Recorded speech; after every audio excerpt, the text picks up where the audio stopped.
Let me read to you a passage from the 13th chapter of St. Matthew's Gospel, verses 44 to 52.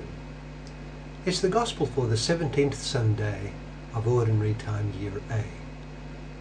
St. Matthew writes, Jesus said to his disciples, "The kingdom of heaven is like treasure hidden in a field. When a man found it, he hid it again, and then in his joy went and sold all he had and bought that field. Again, the kingdom of heaven is like a merchant looking for fine pearls. When he found one of great value, he went away and sold everything he had and bought it. Once again, the kingdom of heaven is like a net that was let down into the lake and caught all kinds of fish. When it was full, the fishermen pulled it up on the shore. Then they sat down and collected the good fish in baskets, but threw the bad away. This is how it will be at the end of the age. The angels will come and separate the wicked from the righteous and throw them into the fiery furnace, where there will be weeping and gnashing of teeth." "Have you understood all these things?" Jesus asked. "Yes," they replied.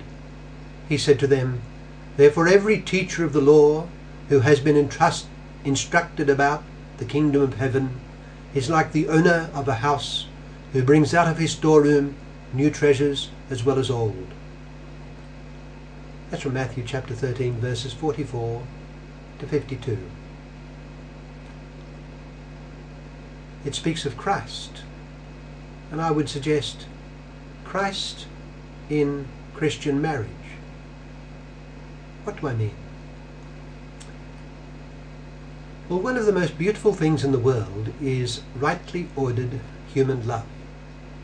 The love between human beings is celebrated in literature, music, song, and the arts, and has been so age after age. Such love reaches a high point in married love, when a man and a woman give themselves to each other in an unbreakable bond of love, open to the gift of new life. At the same time, marriage is the source of much pain and suffering. Beautiful, yet difficult, it must be worked at. It is a high vocation, requiring the best lifelong efforts of those whose calling it is. Importantly, it requires the help of God, and our gospel passage today has something to say about this. Our Lord said that the kingdom of heaven is within you. What was he referring to? St. Paul writes in one of his letters that this is the mystery now revealed, Christ in you, your hope of glory. The kingdom of heaven has its center and basis in the person of Christ. It is in him and by means of him that the kingdom of heaven, or rule of God, is present in its perfection. Now, Christ abides within the soul of the Christian who is in the state of grace. He is within us as our hope of glory. This applies to married life. Today's gospel passage from Matthew chapter 13, verses 44 to 52, offers us an image that is full of meaning for married life. The kingdom of heaven is like treasure hidden in a field, which someone has found. He hides it again, goes off happy, sells everything he owns, and buys the field. The treasure which is hidden in the field of a Christian marriage, is the person of Christ. He is the important one abiding there, the one who gives hope to the marriage, like a treasure in the field. When two Christians marry, a third person enters the relationship and brings his own life and love for them into their love for one another. That person is Christ. He is the greatest treasure of the marriage, their greatest source of hope. The Church teaches that God unites the two who are marrying. By the power of the Holy Spirit, Christ comes to dwell within the married life of the couple and gives them a share in his own love for them. Their love for one another is transformed into a sign and channel of Christ's love for them. It is a sacrament.